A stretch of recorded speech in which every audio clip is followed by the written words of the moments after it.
Seguramente alguna vez te hayas preguntado ¿cómo de grande es el universo? Esta pregunta nos la llevamos haciendo desde que el ser humano tiene uso de razón y es capaz de analizar y entender el cielo.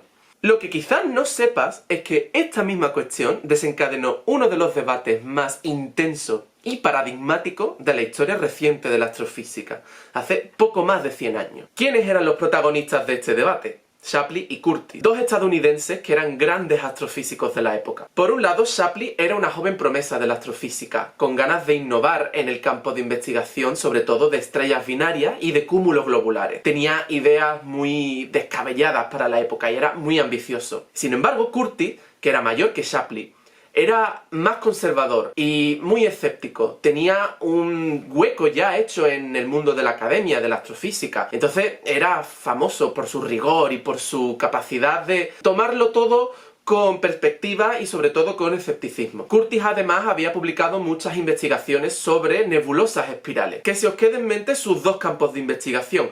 Shapley investigaba mucho los cúmulos globulares y Curtis estudiaba las nebulosas espirales. Más tarde explicaremos lo que son. Bien, este vídeo va a tener dos preguntas fundamentales como hilo conductor. Por un lado, ¿qué tamaño tiene el universo? ¿No? ¿Cuál es la escala del universo? Y por otro lado, ¿cómo podemos medir distancias en el universo? ¿Cómo medimos distancias cósmicas? Vamos a empezar la discusión diciendo que medir distancias en el espacio es de hecho increíblemente difícil. Es muchísimo más complicado de lo que parece y es un tremendo rompecabezas. De hecho, lo que hemos necesitado hacer es construir lo que se denomina la escalera cósmica de distancia, que realmente son peldaños. ¿Por qué son peldaños? Pues porque cada peldaño establece una relación física entre una magnitud que nosotros podemos medir en el espacio y la distancia. Esto, aunque te pueda parecer muy raro, porque nosotros en la Tierra podemos percibir las distancias fácilmente, dependiendo de la perspectiva, etc., en el universo no hay nada realmente a priori que nos indique cómo de lejos están los cuerpos. Entonces necesitamos esta construcción de una escalera. Cada peldaño entonces es una magnitud física que se puede medir y de la que se deriva una distancia, o una distancia que ya se ha medido en base a una ley física, etc. ¿Por qué esta idea entonces de escalera? Pues porque cada peldaño depende del peldaño anterior y está completamente sujetando al peldaño siguiente. Necesitamos empezar midiendo distancias por lo más cercano a nosotros. ¿Y qué hay más cercano que nuestro propio planeta? Pues te sorprendería saber que ya en la antigua Grecia consiguieron medir el radio terrestre y más cosas. Nuestro viaje empieza con Eratóstenes. Eratóstenes consiguió medir el radio terrestre. Esto fue una hazaña increíblemente grande para la época. Los griegos se las ingeniaban con geometría y con trigonometría. Tanto es así que se las consiguieron ingeniar para construir métodos de medición de cosas tan locamente grandes para ellos como la Tierra entera. Lo que hizo Eratóstenes es muy ingenioso. Es decir, yo en mi ciudad veo que al mediodía la sombra que proyecta el sol sobre un palo es inexistente.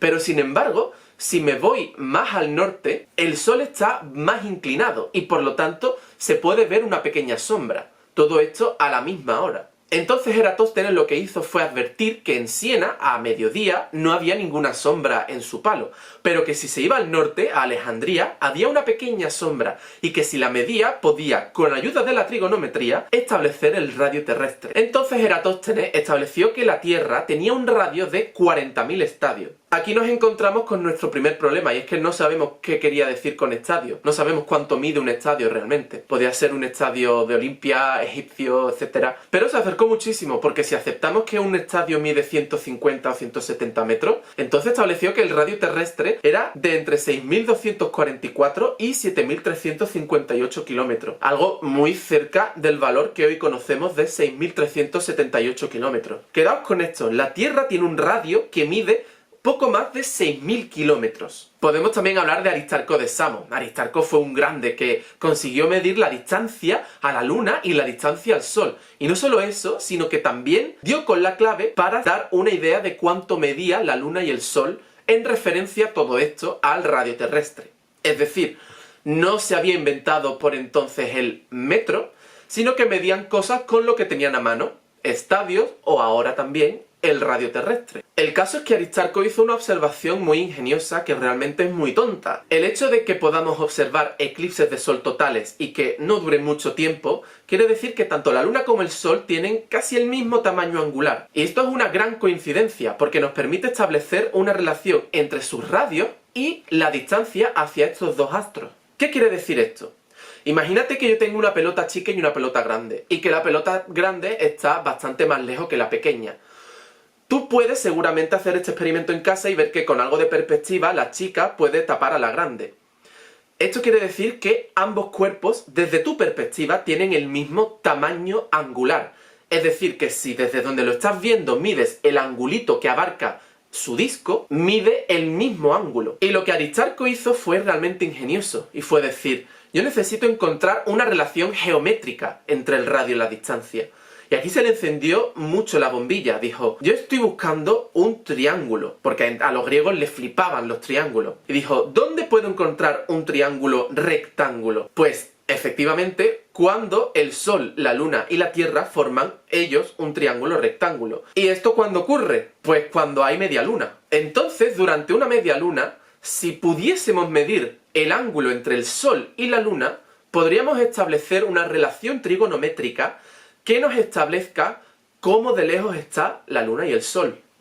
Y además, como sabemos que tienen el mismo tamaño angular, también podríamos decir algo sobre sus tamaños, todo esto en proporciones. Este ángulo phi entre el Sol y la Luna es tremendamente difícil de medir. Pero Aristarco lo midió bastante bien, dijo que medía 87 grados. Por lo que Aristarco estableció la siguiente proporción, que el Sol está entre 18 y 20 veces más lejos que la Luna de la Tierra, y además que el Sol es entre 18 y 20 veces más grande en radio que la Luna. Sin embargo, aquí Aristarco patinó bastante, pero es que no era su culpa. El ángulo phi es muy difícil de medir, y aunque él citó una cifra de 87 grados, el ángulo realmente es de 89,85 grados. O sea, es que es prácticamente como si el triángulo tuviese dos ángulos rectos y el otro ángulo fuese muy pequeño. Lo cual tiene sentido si pensamos en la escala real del sistema solar, que en ese entonces no se conocía. El caso es que en realidad la razón entre la distancia al Sol y la distancia a la Luna de la Tierra es de 390. Es decir, el Sol está 390 veces más lejos de la Tierra que la Luna de la Tierra. No solo esto, sino que es que el Sol es 400 veces más grande que la Luna. O sea, ya veis cómo un pequeño error en el ángulo phi puede llevar a medidas disparatadas. El caso es que Aristarco consiguió dar datos del radio del Sol y la Luna y las distancias al Sol y la Luna absolutos en términos del radio terrestre. Estos fueron sus resultados. Como veis, dijo que el radio de la Luna era de 0,35 veces el radio terrestre, cuando en realidad es de 0,27, y que la distancia a la Luna era de 20 radios terrestres, aunque en realidad es de 60, o sea que aquí también patinó bastante. Con respecto al Sol, pues la cagó bastante, la verdad. Pero bueno, es que era la antigua Grecia, ¿qué quieres que te diga? Luego también tenemos medidas más exactas de la mano de Hiparco de Nicea. Hiparco lo que hizo fue ingeniárselas para conseguir medir la distancia a la Luna de manera muchísimo más rigurosa y precisa. Y para esto lo que hizo fue observar eclipses lunares y solares desde dos puntos diferentes de la Tierra. Es decir, si uno observa un eclipse solar desde dos puntos distintos de la Tierra, uno puede, por triangulación, estableciendo relaciones trigonométricas, establecer la distancia a la Luna. Para esto, nuestro amigo Hiparco observó un mismo eclipse solar desde dos puntos distintos del globo, que estaban además en el mismo meridiano. Esto es como observar un eclipse desde dos puntos en el meridiano de Greenwich. Solo que para Hiparco estas dos ciudades eran Alejandría y el Esponto. Lo que Hiparco encontró es que la Luna está a 60 radios terrestres de la Tierra. O sea, a unos 380.000 kilómetros de distancia. Lo cual concuerda mucho con el valor real de 62,1 radio terrestre. La idea de Hiparco de observar un mismo eclipse desde dos puntos diferentes de la Tierra es algo parecido a una técnica que se conoce como paralaje. El paralaje realmente es una medida angular que obtenemos si observamos un mismo astro desde dos posiciones diferentes. Y esto tiene todo que ver con la perspectiva. Te animo a que lo pruebes conmigo. Mira, coge un boli, o incluso tu propio pulgar te sirve, y ponlo bastante cerquita tuya. Y ahora cierra un ojo e inmediatamente cierra el otro ojo y abre el otro. Y ve alternando. Verás que el boli lo observas en posiciones diferentes, aunque esto sea una ilusión. Esto tiene que ver con perspectiva, pero además con el hecho de que nosotros tenemos dos ojos que están separados a una distancia fija. Esta base fija de distancia es lo que hace que cada uno de los ojos observe el boli en una posición distinta con respecto al fondo. Es decir, lo que está al fondo, cada ojo lo percibe estático, en el mismo sitio, pero lo que está cerca de nosotros, cada ojo lo percibe como si estuviese en un punto diferente. Pues esta es la idea del paralaje. Total, que si tenemos una base fija con dos puntos que están separados una distancia y observamos un cuerpo relativamente cerca con un fondo más lejos que está estático, vamos a poder comprobar que hay un movimiento angular, es decir, se desplaza un cierto ángulo. En el caso de los astros, sería la medida angular de lo que se mueve el cuerpo cuando nos movemos de un sitio a otro observándolo. Más adelante lo entenderás mejor con un ejemplo, ¿vale? El caso es que imagínate que mi propósito es medir la distancia desde yo al boli. Pues haría mediciones del ángulo medido cuando cierro un ojo y cierro el otro. Cuando mido este ángulo me doy cuenta que puedo establecer una relación muy sencilla, trigonométrica, con la distancia al boli. Y esta relación trigonométrica es la siguiente. Vemos que tenemos una tangente, porque estamos relacionando la base fija de distancia con la distancia al cuerpo. Lo que tenemos que conocer es la base de distancia y también ese ángulo. Y por medio de la tangente nos daría la distancia. Recapitulando un poco, hemos conseguido medir el radio terrestre, gracias a Eratóstenes, el radio de la Luna, gracias a Aristarco de Samos, y la distancia a la Luna gracias a Hiparco de Nicea. Lo que Hiparco había hecho para la distancia a la Luna era algo bastante similar a esta idea de paralaje. De hecho, cuanto más cerca está un objeto de la Tierra, más fácil es observar su paralaje. Claro, aquí hay que tener cuidado con definir paralaje. Paralaje tiene que tener en su definición cuál es la base fija que estás definiendo. Es decir, para mi boli, la base fija es la distancia entre mis ojos. Para la Luna, la distancia fija sea el diámetro de la Tierra, porque es la distancia mayor entre dos puntos sobre el globo terrestre en los que se pueden observar la Luna. La cosa es que si nos vamos a la ecuación del paralaje, a nosotros realmente nos sirve el ángulo mitad de esa distancia máxima. Así pues, nosotros definimos el paralaje lunar en base a la distancia del radio terrestre. Es decir, si un observador en el ecuador y un observador en el polo norte observasen la Luna, pues el ángulo que formaría la Luna sería el paralaje lunar. Dicho de otra manera, si tú estuvieses en la Luna y observases la Tierra, el ángulo o la distancia angular que forma el radio terrestre desde la Luna es el paralaje lunar. Cada vez que hablo de paralaje me estoy refiriendo a un ángulo. En este caso, observado desde la Tierra, el paralaje lunar es de casi 1 grado, de unos 57 minutos de arco. Muy bien, ya tenemos la escala de la Luna. ¿Y el Sol qué? Claro, a nosotros ahora en la historia nos interesaría medir qué distancias hay al Sol, para tener una idea de, pues, cómo de grande es nuestro sistema solar. El caso es que para medir la distancia al Sol, se debería entonces medir el paralaje solar. Y el paralaje solar resulta que es increíblemente difícil de medir. A todo esto he de hacer un inciso. Como habéis visto, he citado la distancia a la Luna en radios terrestres. Es decir, la distancia a la Luna es de 60 y pico radios terrestres. Porque usar kilómetros ya se nos queda chico. Si yo te digo que está a 380.000 kilómetros, tú no te lo imaginas. Pero si más o menos te imaginas la Tierra haciendo un esfuerzo, te imaginas que la Luna está pues a 30 tierras de ti. ¿Qué pasa? Que el Sol está incluso mucho más lejos. Está casi 400 veces más lejos. Aquí incluso el radio terrestre no nos sirve para hacernos una intuición. Para fabricar esta intuición de distancia, hay otra unidad que es muy útil, que se llama la unidad astronómica. La unidad astronómica no es más que la distancia media de la Tierra al Sol. Nosotros ahora sabemos que la Tierra gira alrededor del Sol con una órbita que es elíptica, mientras que una circunferencia tiene un solo centro. Una elipse tiene 2 focos. Entonces, en uno de esos focos estaría el Sol y la Tierra orbitaría alrededor formando una elipse. ¿Qué se toma entonces como unidad astronómica? Se toma lo que se conoce como el semieje mayor, es decir, el radio mayor de la elipse. Dicho burdamente y en resumidas cuentas, pues la unidad astronómica es la distancia entre el Sol y la Tierra. Aquí entramos en la etapa histórica de la física y la astronomía, en la que se empieza a comprender mejor cómo se estructura el sistema solar y cómo funciona físicamente. Claro, el modelo heliocéntrico de Copérnico lo mejoró Kepler, con sus leyes de Kepler, las archiconocidas leyes de Kepler. Consiguió con sus leyes dar una escala del sistema solar.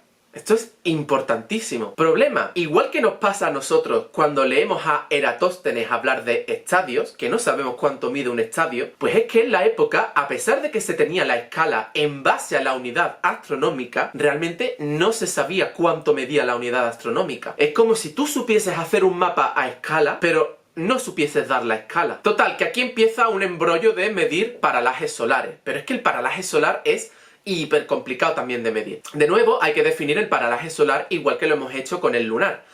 El paralaje solar es como si observases el Sol desde el ecuador y el polo norte. Es decir, el movimiento angular del Sol observado desde estos dos puntos de la Tierra de distancia un radio terrestre. Es como si alguien estuviese en la superficie del Sol y midiese el ángulo del radio de la Tierra. O sea, ¿te das cuenta de lo pequeño que es este ángulo? Por otra parte, el Sol es tan brillante que es muy difícil determinar su radio para hacer mediciones de paralaje que sean precisas. No solo esto, sino que el Sol se desplaza muy rápidamente a lo largo de la bóveda celeste. Esto te complica la medida del paralaje. Con todas estas trabas, los astrónomos de la época daban medidas de paralaje solar muy aproximativo. Kepler daba una cifra de 1 minuto de arco, Ricciolo, que también midió el paralaje solar, dio un valor de 28 segundos de arco, y más adelante otro astrónomo, Wendelin, dio un valor de 15 segundos de arco. Pero claro, el problema de todas estas medidas era que se basaban en derivaciones lógicas que eran erróneas. ¿Cómo solucionamos esto? Pues realmente la solución es fácil, y es olvidarse del Sol y medir el paralaje de otro cuerpo del sistema solar. Recuerda que Kepler nos dio la escala completa del sistema solar, entonces realmente si medimos el paralaje de cualquier otro cuerpo del sistema solar, pues tenemos la vida resuelta. Y así fue como en 1672 un equipo francés de Cassini, Picard y Richter realizó una especie de expedición astronómica para medir el paralaje de Marte. En ese año Marte estaba básicamente en oposición a la Tierra. Esto quiere decir que tanto el Sol como la Tierra como Marte están prácticamente alineados y que Marte está siendo completamente iluminado por el Sol y por lo tanto está en su momento más brillante para la Tierra. El equipo de Cassini entonces intentó medir el paralaje de Marte, Cassini se quedó en París y el resto de la flota viajó hasta Cayenne. Gracias al paralaje de Marte que se consiguió medir, se dio una cifra bastante más precisa del paralaje solar, de 9,5 segundos de arco. Más adelante, en 1716, el astrónomo inglés Edmund Halley, el del cometa de Halley, propuso otro método diferente, que consistía en observar un tránsito. Un tránsito no es más que el paso de uno de los planetas del sistema solar por delante del Sol. Es como si fuera una especie de eclipse, solo que en lugar de la Luna, que cubre todo el Sol, nos estamos fijando en cómo uno de los planetas pasa por delante de todo el disco y tapa un poquito de luz. En ese año hubo un tránsito muy importante, el tránsito de Venus. Cuando Venus pasa por delante del disco solar, se observa que hay un tiempo de ingreso y un tiempo de egreso, y que traza un arco a lo largo del disco solar. ¿Qué ocurre? Y esto es lo ingenioso, que si se observa este mismo tránsito en diferentes partes de la Tierra, el arco que se observa es diferente y está a distinta altura, y por lo tanto los tiempos de ingreso y egreso del tránsito son diferentes. Así pues, se consiguió medir un paralaje de Venus que se tradujo en un paralaje solar. Y el paralaje solar que se midió fue de 8,80 segundos de arco. O sea, imagínate el ángulo tan pequeño que es realmente el paralaje solar. Este paralaje solar de 8,80 segundos de arco nos da una unidad astronómica que mide, atento, 149 millones de kilómetros. A partir de los años 60, gracias a técnicas como el radar y a misiones espaciales, telescopios espaciales, pues podemos hacer mediciones muchísimo más rigurosas y precisas. Todo esto gracias al conocimiento de la velocidad de la luz, que esto también da para otro vídeo. El caso es que en base a esto, la Unidad Astronómica Internacional definió la unidad astronómica como esta medida, 149 y pico millones de kilómetros. Y el paralaje solar queda establecido en 8,79 y otros decimales segundos de arco. Pues vemos que ya para el siglo XIX se tenía muy buena idea de cuál era la escala del sistema solar. Teníamos establecida la unidad astronómica, sabíamos la escala del sistema solar. Sin embargo, aún no habíamos conseguido medir otras distancias. El paralaje solo había sido utilizado para el Sol y la Luna y el resto de planetas del sistema solar. Pero claro, necesitamos también saber cuál es la escala de lo que hay más allá, de las estrellas vecinas. El paralaje estelar en realidad es bastante complicado de medir.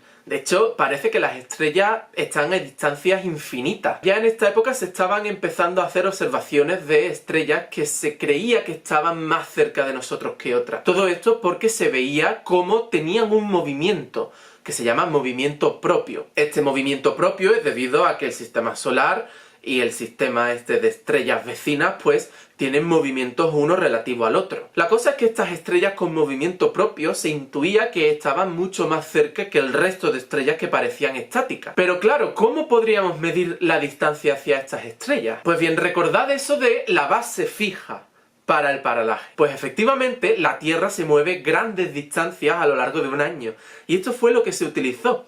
La base fija pasó a ser la unidad astronómica, la distancia entre el Sol y la Tierra. Pues bien, este paralaje anual o paralaje estelar es el movimiento angular de una estrella conforme la Tierra se desplaza a lo largo de su órbita. Y concretamente y más rigurosamente el paralaje estelar se define en base a la unidad astronómica. Dicho de otra manera, si un alien estuviese en esa estrella y pudiese medir el ángulo que hay en la unidad astronómica, es decir, entre la Tierra y el Sol, pues ese sería su paralaje estelar. La ecuación, por lo tanto, es muy sencilla. La tangente de este ángulo es igual a una unidad astronómica dividido por la distancia que hay entre la estrella y el Sol. Pero claro, este ángulo paraláctico es muy pequeño, entonces normalmente nos olvidamos de la tangente y decimos que el paralaje es igual a la unidad astronómica dividido por la distancia. Ya hemos establecido como unidades, pues, el radio estelar, la unidad astronómica, pero la unidad astronómica se nos queda corta, fíjate, para estrellas. Estaríamos hablando de 100.000 o 200.000 o 1.000.000 de unidades astronómicas, eso tampoco es útil de usar. Otra unidad que se deriva del paralaje estelar es la siguiente. Imagínate la distancia que habría a una estrella cuyo paralaje midiese un arco de segundo. Esa distancia se toma como paralaje de arco de segundo o, simplificando el nombre de la unidad, parsec. Repito, el parsec es la distancia de una estrella hipotética que estaría a una distancia tal que el ángulo paraláctico sería de un segundo de arco. La conversión es muy sencilla en base a la ecuación del paralaje. Un parsec sería igual a una unidad astronómica entre un arco de segundo. Y nos quedaría una distancia de 206.000 y pico unidades astronómicas o unos 30 billones de kilómetros. Si expresamos la distancia D en parsec y el ángulo en segundos de arco, pues nos queda una ecuación muy sencilla. El paralaje es la inversa de la distancia. Bien, pues comienza la carrera para medir el primer paralaje estelar. Esta fue una carrera muy contestada y muy competitiva, pero el primero que publicó una medida de paralaje estelar con éxito fue Friedrich Bessel. Bessel observó la estrella 61 Cygni. Esta estrella, que es una estrella binaria, está bastante cerquita de nosotros, lo cual es ideal para medir un paralaje. Y de hecho, para tales fines utilizó el heliómetro que había construido Fraunhofer. El paralaje que midió de 61 Cygni fue de 0,314 segundos de arco. O sea, ni siquiera un segundo de arco. Esto equivalía a una distancia de unos 3 parsec, lo cual equivalía a unos 600.000 unidades astronómicas. Otro astrónomo interesado en la carrera del paralaje estelar fue Wilhelm von Struve, que se ocupó de la estrella Vega. Claro, Struve realmente publica en 1837, un año antes que Bessel, el paralaje de Vega, y calcula que debía ser de en torno a un octavo de arco de segundo, o sea, 0,125 arcos de segundo. Lo que pasa que critican su artículo y su método, por lo tanto se descarta rápidamente este resultado y pasó a ser el segundo en calcular un paralaje estelar, en concreto más tarde en 1840. Lo curioso es que el paralaje de Vega que cita en su segundo artículo se aleja más del valor real que su primer artículo, entonces fue un poco lol. En conclusión, el paralaje estelar es una herramienta utilísima para medir distancias de estrellas cercanas, de hasta 100 parsec de distancia. Hagamos ahora un último inciso de unidades y definamos otra unidad muy útil para los astrónomos. Esta unidad es la que estoy seguro de que todos conocéis, es el año luz, y su definición se basa en, de nuevo, la velocidad de la luz. La velocidad de la luz es una constante que nos permite también derivar distancia. La distancia que recorre la luz en un año sería, pues, el año luz. El año luz, de hecho, es más pequeño que el parsec. Un año luz es 0,3066 parsec. casi un tercio de un parsec. Vamos a intentar construir la escalera de distancia tal y como lo he ido contando hasta ahora. En primer lugar tenemos la medida del radio terrestre. En el segundo peldaño incluiríamos la medida de paralaje, gracias a los cuales hemos podido medir las distancias a la Luna, al Sol y, por supuesto, tener una escala del sistema solar en conjunto. Tercer peldaño, paralaje estelar, para lo cual necesitamos conocer la base fija de la unidad astronómica, es decir, la distancia media entre la Tierra y el Sol. Este tercer peldaño, el paralaje estelar, nos permite conocer distancias de estrellas cercanas a nosotros, nuestro vecindario estelar. Sigamos hablando de estrellas. Resulta que en el siglo XIX y principios del XX se estaban haciendo unos avances increíbles en física estelar, la física que estudia las estrellas como sistema. Gracias a hallazgos en la física estelar y sobre todo al diagrama HR, retened esto, pudimos construir un peldañito más en nuestra escalera de distancia. Sería un cuarto peldaño que se basa en el paralaje estelar. Recuerda lo que dije cuando definí cada peldaño de la escalera. Cada peldaño es una magnitud física que podemos observar, en el caso del paralaje, la distancia angular, y esta magnitud observable a través de una relación física nos daría información de la distancia. Entonces jugamos con magnitudes que dependen de alguna manera de la distancia y otras magnitudes que podemos observar que quizás no dependen de la distancia. Hablemos ahora de estrellas. ¿Qué es una estrella? Una estrella realmente es una gran central nuclear donde están ocurriendo reacciones termonucleares de fusión, es decir, átomos que se fusionan entre sí para desprender energía. Esta energía la observamos principalmente en forma de radiación. Cuando yo hable de radiación me estoy refiriendo exclusivamente a luz. Esta luz puede ser la luz que nosotros observamos, la luz visible, pero también hay otro tipo de radiación que no podemos observar. Estoy refiriendo a luz infrarroja, luz microondas o radio, que es el extremo poco energético del espectro de radiación, y por otro lado, la luz más energética, como puede ser el ultravioleta, los rayos X o incluso los rayos gamma. Si pensamos en la radiación de una estrella como energía, podríamos definir cuánta energía de radiación se emite por segundo, es decir, la energía que se emite por unidad de tiempo. En física, la energía por unidad de tiempo es la potencia. Entonces podríamos hablar de la potencia de una estrella en forma de radiación como la luminosidad. La luminosidad de una estrella es una propiedad intrínseca a ella y nos informa de cuánta energía desprende por segundo. Posicionémonos ahora en la Tierra y pensad en el Sol como lo que es una estrella ordinaria. La radiación del Sol, entendida en forma de energía, se diluye conforme nos alejamos del Sol. ¿Y esto por qué es? Pues porque el Sol no es como una linterna que lanza luz en una sola dirección. El Sol es una bola esférica de plasma, una central nuclear, que está desprendiendo energía en forma de luz en todas las direcciones. Esto, en todas direcciones, se dice isotrópicamente. Cuando nos alejamos del Sol, la luz o la energía que se desprende del Sol se diluye conforme nos alejamos. Es decir, imagínate que tú estás en la Tierra y que trazas una esfera que abarca la Tierra alrededor del Sol. Pues toda la luz que se desprende del Sol se diluiría en toda esa superficie esférica. Por lo tanto, a nosotros nos llega una fracción de la luz del Sol y de su energía. Esta fracción se conoce como flujo o irradiancia. Así pues, el flujo o flujo radiativo o irradiancia se define como la luminosidad de la estrella dividido entre la superficie de cualquier esfera que tú puedas colocar alrededor de la estrella, y esta esfera depende de lo lejos que tú estés de la estrella. ¿Y cuál es la superficie de una esfera? 4pi por distancia al cuadrado. Entonces, luminosidad partido de 4pi distancia al cuadrado es el flujo, y esta distancia es la distancia a la que tú te encuentres de la estrella. Aquí está lo importante. La luminosidad no depende de la distancia, pero el flujo sí. Cuanto más te alejes de la estrella, menos flujo recibe. Siguiente punto sobre las estrellas. Las estrellas se consideran cuerpos negros. No tiene nada que ver con agujeros negros, materia oscura, ni nada de eso.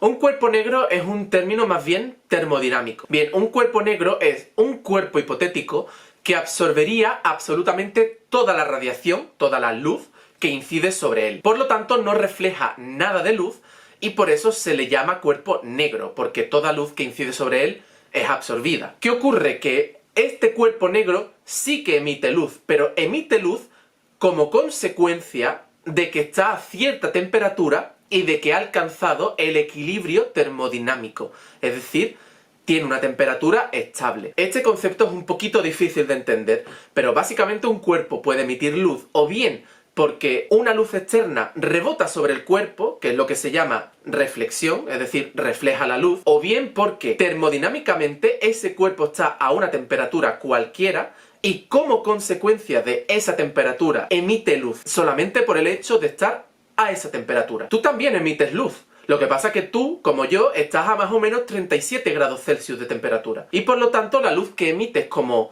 cuerpo térmico es infrarroja. No se ve a simple vista. Pero sin embargo, si te pones en una cámara de infrarrojo, sí que ves las partes más calientes de tu cuerpo. Las estrellas, sin embargo, están tan calientes a miles de grados Celsius, emiten luz en el rango visible. Podemos ver esa luz. Nuestro Sol, por ejemplo, emite muchísima luz en el rango visible y ultravioleta. Hay una ley física súper útil que de hecho se deriva de la termodinámica y que relaciona el flujo de una estrella con la temperatura a la que está la estrella. Esta ley se llama ley de Stefan Boltzmann. Realmente esto se aplica a cuerpos negros en general, pero estamos asumiendo que la estrella es un cuerpo negro perfecto. Y esta ley dice que el flujo en la superficie estelar, el flujo radiativo, es directamente proporcional a la temperatura de la estrella a la cuarta potencia. Es decir, hay una constante de proporcionalidad, que es la constante de Stefan Boltzmann, que nos relaciona el flujo con la temperatura. En resumidas cuentas, hemos dicho que el flujo es la luminosidad distribuida por la superficie. En este caso, es la superficie de la estrella, por lo que tomamos el radio estelar para calcular esa superficie. Así pues, nos queda esta bonita ecuación de aquí. Hasta ahora hemos hablado de la luz como fuente de energía, pero también podemos hablar de la luz en base a su espectro. Como ya he dicho antes, la radiación es tanto la luz que nosotros somos capaces de ver, la luz visible, como aquella luz que es invisible a nuestros ojos. La luz menos energética, como el infrarrojo, etc. Y la luz más energética, como el ultravioleta, rayos X, etc. Si ponemos todas estas formas de luz en un continuo, nos queda el espectro electromagnético. De más energía, rayos gamma, a menos energía, las ondas radio. El caso es que la luz de una estrella también la podemos analizar en base a su espectro. ¿Qué quiero decir con esto? Pues medir cuánta energía nos llega en cada parte del espectro. Cada parte del espectro electromagnético está definido por una frecuencia de luz o longitud de onda, que son dos características que definen una onda. Pues si para cada longitud de onda o digamos energía de luz, medimos cuánta potencia desprende la estrella, estaremos midiendo su espectro. Por ejemplo, el espectro solar, que es el que estoy poniendo aquí, tiene mucha más potencia de energía para aquella radiación que es azul, violeta, ultravioleta, emite menos energía en la radiación que es menos energética, la roja, infrarroja, etc. Por eso la suma de todas estas longitudes de onda, de todo el espectro, nos da la luz blanca solar. Una cosa curiosa es que los cuerpos negros tienen una forma específica de espectro, que se conoce como el espectro continuo térmico, porque es radiación térmica, y este espectro sigue una ley que se llama la ley de Planck. Vale, pues resulta que el espectro de las estrellas se ajusta casi perfectamente a esta ley de Planck, es decir, son cuerpos negros, básicamente. Examinando el espectro de cada estrella, podemos, por lo tanto, verificar cuál es la temperatura que hay en su superficie. ¿Y por qué en su superficie? Pues porque la ley de Stefan Boltzmann hemos dicho que el flujo es directamente proporcional a la temperatura en la superficie de la estrella. Esta superficie es la fotosfera y la temperatura que ahí encontramos se conoce como la temperatura efectiva. En definitiva, las estrellas son cuerpos negros, su espectro constata este hecho y además la temperatura de la estrella va a definir qué luz nos llega de la estrella y cómo es la forma de su espectro. Las estrellas más calientes son más azuladas y las estrellas menos calientes son más rojizas. Bien, pues voy más allá. No solo podemos deducir la temperatura de la estrella por su espectro, sino que es que además podemos establecer clases espectrales de estrella porque los espectros, además de esta formita de curva, presentan unas características que se denominan rasgos espectrales en este caso son como hoyitos en la curva, que son debido a la atmósfera de la estrella, a qué átomos hay presentes en la atmósfera de la estrella. Pues algo fascinante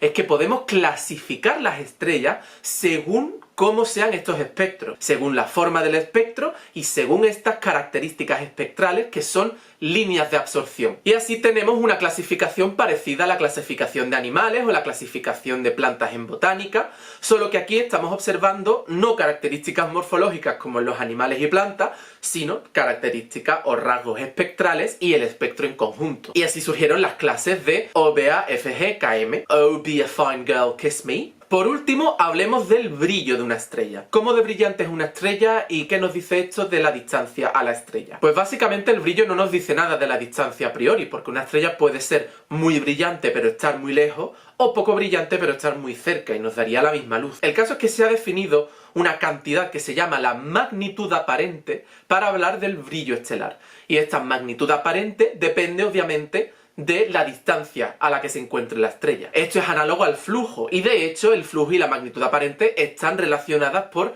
una ecuación muy sencilla. Hay un signo negativo que hace que la escala de magnitudes, es decir, la escala de brillos de estrellas, sea un poco antiintuitiva. Cuanto más grande es el número de la magnitud, menos brillante es la estrella. Por otra parte, la magnitud absoluta de una estrella no depende de la distancia, es el brillo absoluto y se toma como la magnitud aparente, es decir, el brillo que tendría la estrella si estuviese siempre a 10 parsec de distancia. Es decir, es como si mentalmente trajésemos todas las estrellas del firmamento a una bóveda que estuviese a 10 parsec de distancia de nosotros y pudiésemos comparar bien el brillo de las estrellas entre sí. Pues bien, la magnitud absoluta o brillo absoluto no depende de la distancia. Sin embargo, la magnitud aparente sí que depende de la distancia. Y de hecho podemos encontrar una expresión análoga a la de la luminosidad con el flujo con las magnitudes aparente y absoluta, que es esta que estoy poniendo aquí en pantalla. Bien, entre 1905 y 1915, el físico danés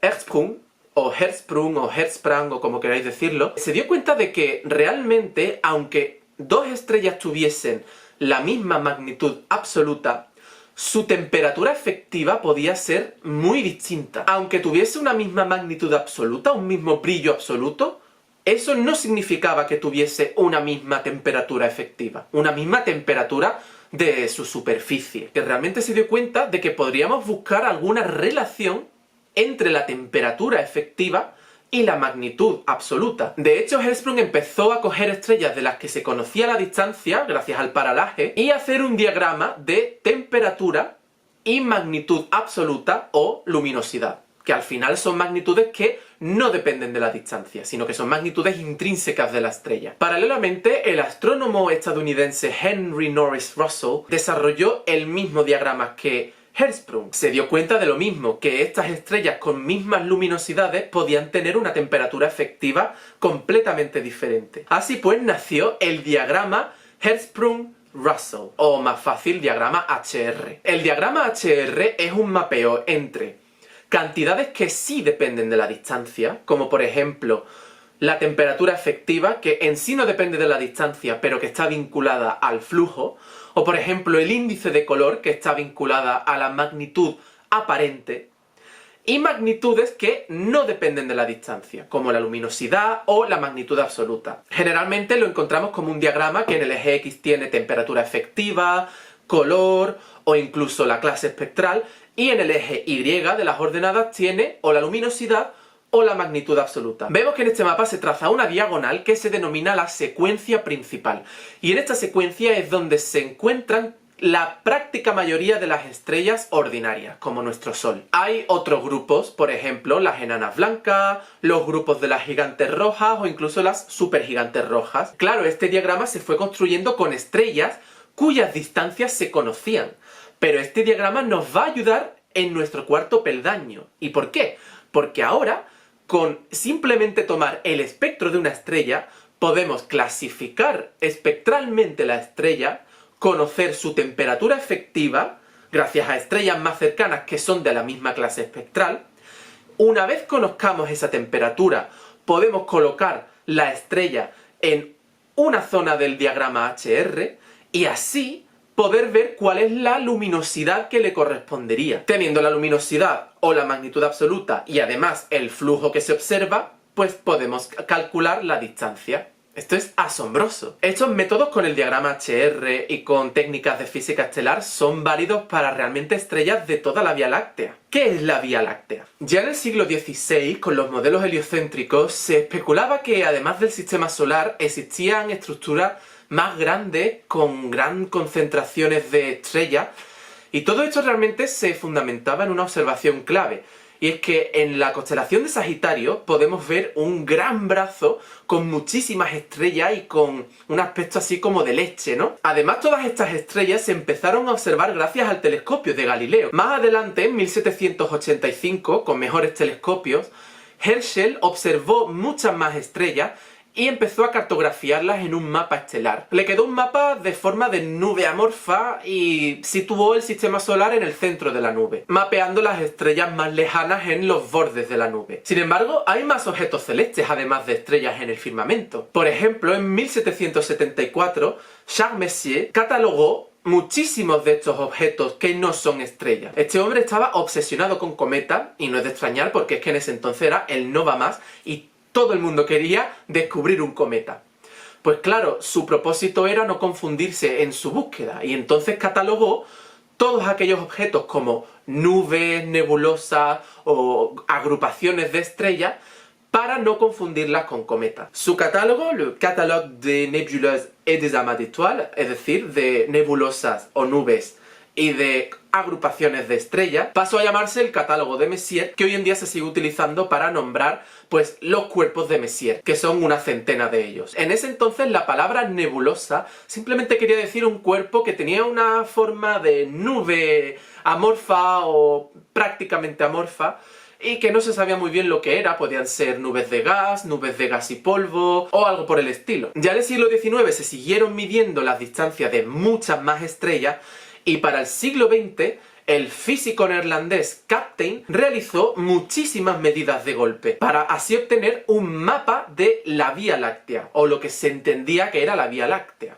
Claro, para Kapteyn la Vía Láctea no era más que todo el conjunto de estrellas que nos rodeaban. Y claro, este mapa de la Vía Láctea, entendido como conjunto de estrellas del firmamento, resultó en un mapa de una elipse de unos 10 kiloparsec de diámetro, unos 30.000 años luz, situando el sistema solar más o menos en el centro. Una de estas nebulosas que intrigaban muchísimo a los astrofísicos y a los astrónomos de la época eran las conocidas como nubes de Magallanes. Hay dos, está la pequeña nube de Magallanes y la gran nube de Magallanes. Ahora entra en escena una de las principales protagonistas de la historia, Henrietta Leavitt. Leavitt estaba interesada en un tipo particular de estrellas, las estrellas variables. ¿Qué son las estrellas variables? Pues simplemente estrellas cuyo brillo varía con el tiempo. Estas estrellas, por lo tanto, si mides el flujo en una serie temporal, obtienes unas pulsaciones, unas variaciones con máximos y mínimos y un periodo. Leavitt estudiaba las estrellas variables de la pequeña nube de Magallanes.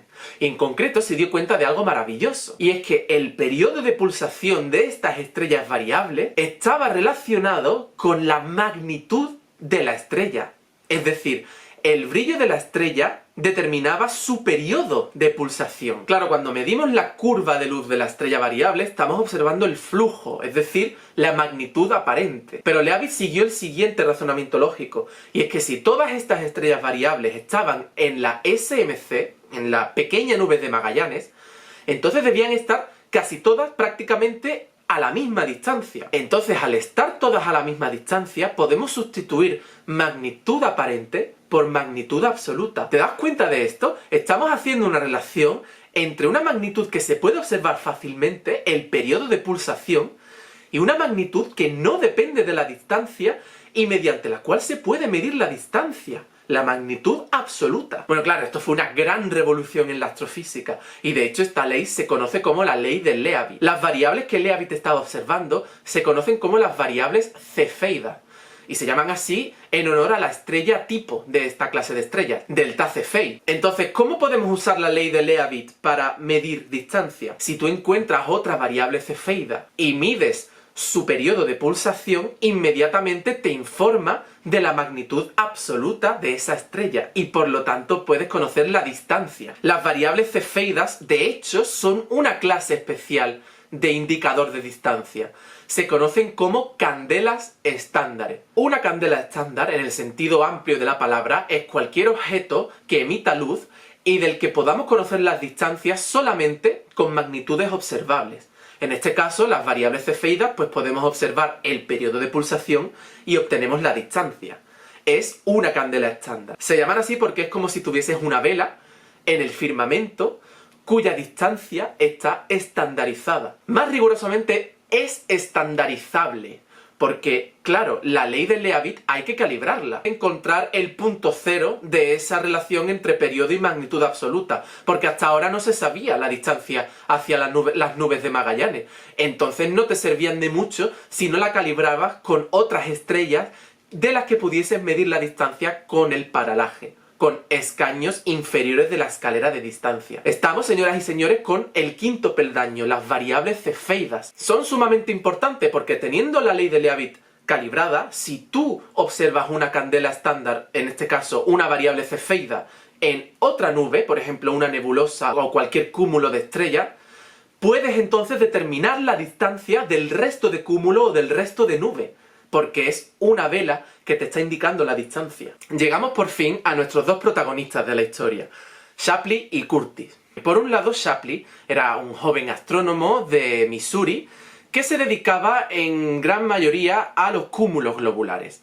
Era una persona muy ambiciosa que quería crecer rápido en el mundo de la astrofísica y era de hecho un investigador bastante bueno y que se estaba ganando una reputación. Básicamente un cúmulo globular es una agrupación de muchísimas estrellas, de hasta millones de estrellas, que están unidas por la gravedad, una especie de pegamento que las une en una estructura prácticamente esférica. Shapley intuyó que si hay tantas estrellas como millones de estrellas en estos cúmulos globulares, al menos algunas serían variables cefeidas. Y si encontramos una variable cefeida en un cúmulo globular, seríamos entonces capaces de calcular distancias a los cúmulos globulares. Y esto fue exactamente la idea de Shapley, determinar distancias a cúmulos globulares con estas candelas estándar, con las variables cefeidas. Y así fue como entre 1914 y 1918 aplicó la ley de Leavitt a unas 75 agrupaciones masivas de estrellas, a estos 75 cúmulos globulares. Este trabajo se realizó en el observatorio del Monte Wilson, que en ese entonces era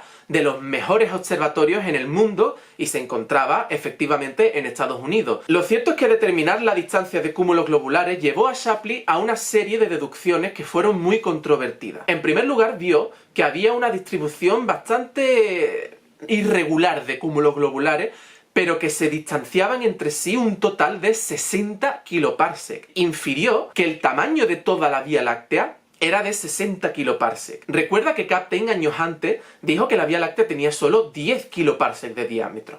Mientras tanto, ahora Shapley determinó que era 6 veces más de esa distancia. Un total de 200.000 años luz. Esta es una distancia en ese momento inconcebible, algo que nunca se había visto antes. También dijo que el sistema solar se encontraba desplazado del centro de la Vía Láctea y que estaba desplazado a una distancia de 18 kiloparsec, descomunal también. Es decir, había desplazado todo el Sol y todo el sistema solar muy lejos del centro de la Vía Láctea. Hizo algo como lo que hizo Copérnico con el modelo heliocéntrico: desplazar nuestro lugar mental e histórico en el universo. Viendo que el sistema solar estaba a unos 18 kiloparsec del centro y que toda la Vía Láctea medía 60 kiloparsec, dedujo que es que el universo era la Vía Láctea. Pasemos ahora a hablar del contrincante de Shapley, Curtis. Curtis tenía 13 años más que Shapley.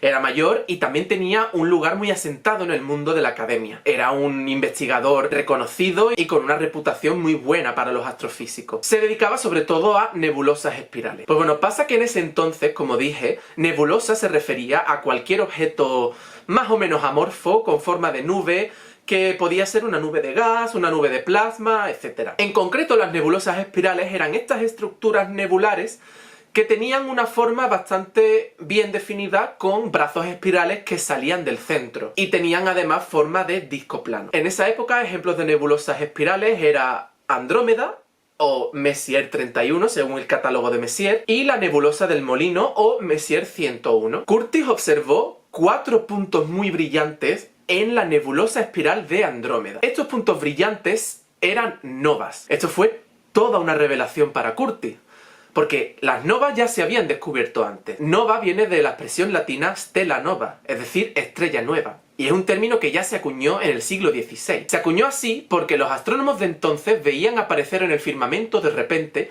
un punto luminoso que parecía una estrella, pero cuyo brillo disminuía con el tiempo y al final se apagaba. Estas estrellas transitorias o novas se fueron descubriendo en la Vía Láctea, pero era la primera vez que se veían tantas en un sitio determinado, en la nebulosa de Andrómeda. Además, Curtis observó que estas novas eran por lo menos 10 veces menos brillantes que en la Vía Láctea. Entonces, si es el mismo proceso físico, cabría pensar que la luminosidad, es decir, la potencia o la energía que se desprende de esa nova, sería la misma. Claro, esto llevó a Curtis a pensar que si realmente la luminosidad es la misma, pero se ve 10 veces menos brillante, que la distancia a Andrómeda es realmente descomunal, de unos 500.000 años luz, algo que jamás antes se hubiese podido imaginar. Hemos dicho que los modelos de Vía Láctea daban tamaños totales de 10 kiloparsecs según Kapteyn o 60 kiloparsecs según Shapley, es decir, entre 30.000 o 200.000 años luz.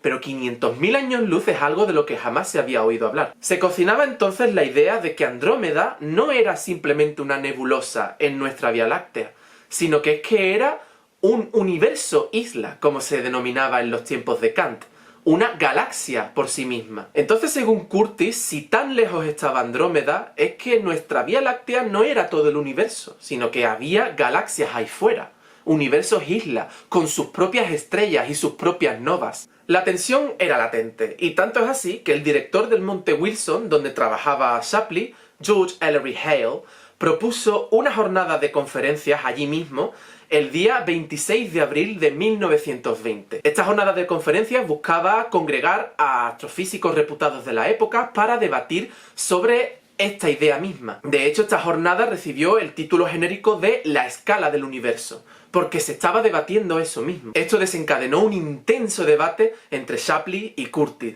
Vamos, tanto es así que esto se conoce como el Gran Debate. El tema central realmente fue Andrómeda, es decir, ¿es Andrómeda una galaxia o es simplemente una nebulosa en la Vía Láctea? Pero es que la cuestión era más profunda que eso. ¿Cuál es el tamaño del universo?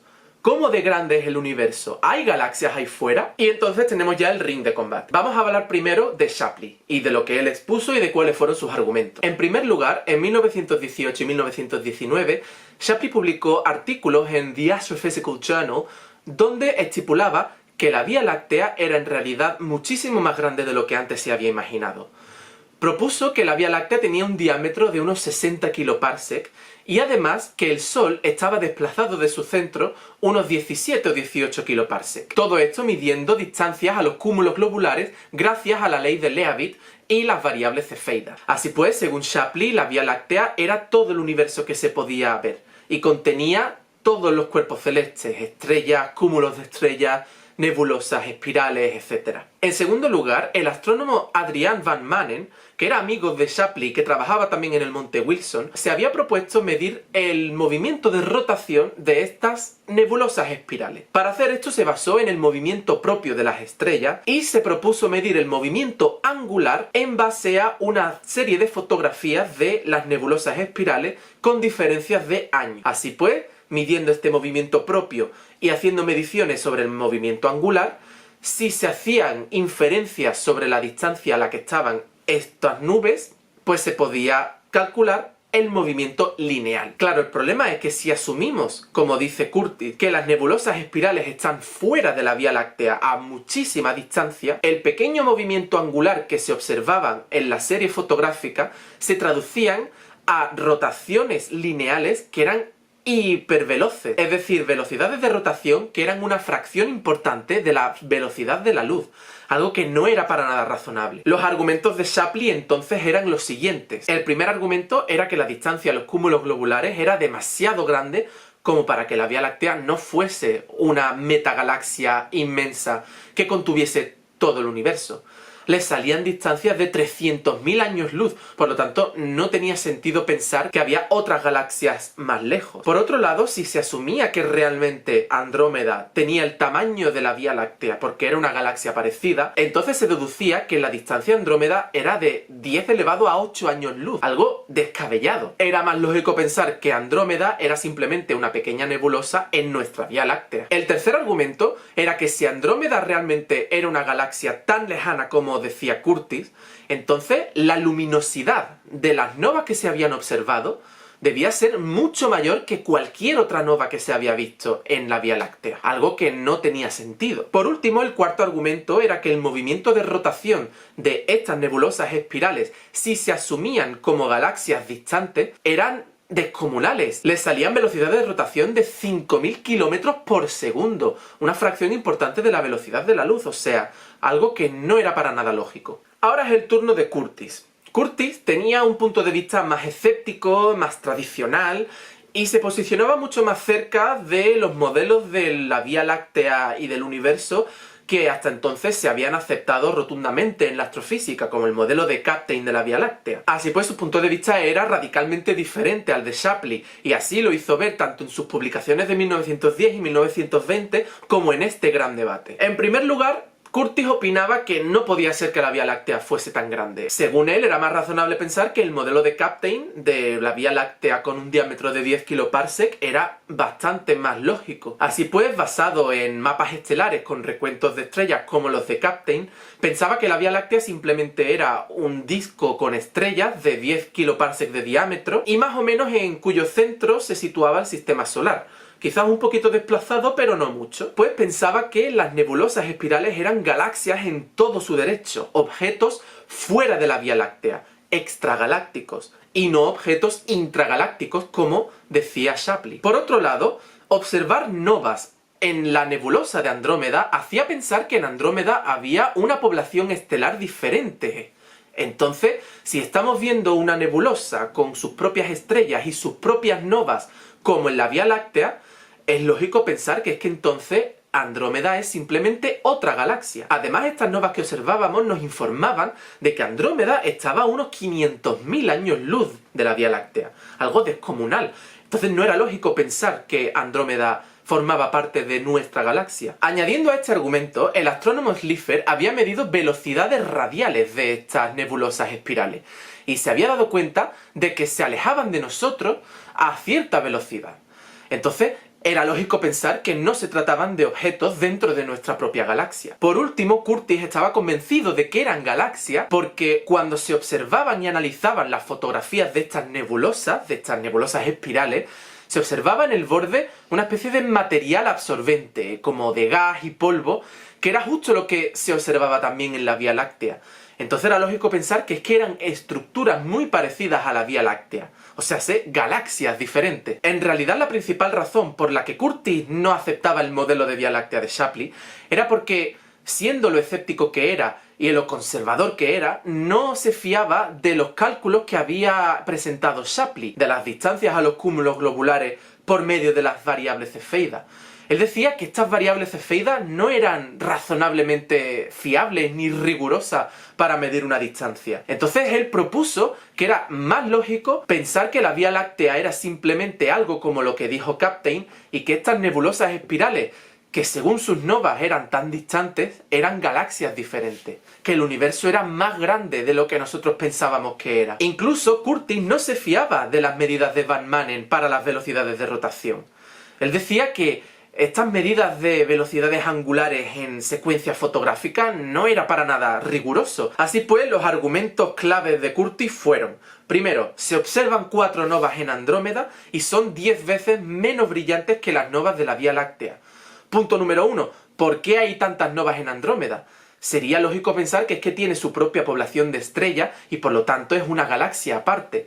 Punto número 2, estas novas, si son el mismo proceso físico que las de la Vía Láctea, entonces deben estar a una distancia de 500.000 años luz. Por lo tanto, era lógico pensar que Andrómeda era una galaxia diferente y no una nebulosa en la nuestra. Además, aceptando una alta velocidad de rotación de estas nebulosas espirales, no era lógico que, teniendo tales velocidades de rotación, formasen parte de la Vía Láctea. Con esas velocidades de rotación, de 1000 km por segundo quizá, debían haber escapado de la atracción gravitatoria de la Vía Láctea. Finalmente, si tal y como postulaba Curtis, Andrómeda se encontraba a 500.000 años luz, entonces su tamaño era muy parecido al de la Vía Láctea.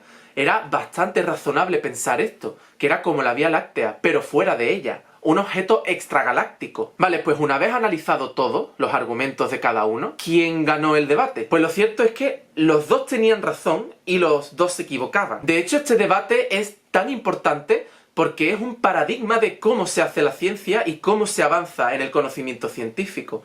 Ninguno de los dos estaba en lo cierto en nada 100%, pero en los dos había parte de razón. Vamos a ir por partes. En primer lugar, Shapley tenía razón en una cosa fundamental, y es que el sistema solar no se encuentra en el centro de la Vía Láctea. Esto había sido un momento histórico del tipo de Copérnico, que estaba desplazando el lugar mental de la humanidad, del sistema solar. Ya no se encontraba en el centro de la Vía Láctea, sino que estaba 18 kiloparsec alejado de ella. Y el centro de la galaxia realmente pertenecía a una zona en la constelación de Sagitario, en esa dirección. También tenía razón, en segundo lugar, en que la Vía Láctea era más grande de lo que se postulaba con los modelos de Kapteyn y del propio Curtis. Finalmente estaba en lo cierto en utilizar las variables cefeidas como indicadores de distancia, como candelas estándares.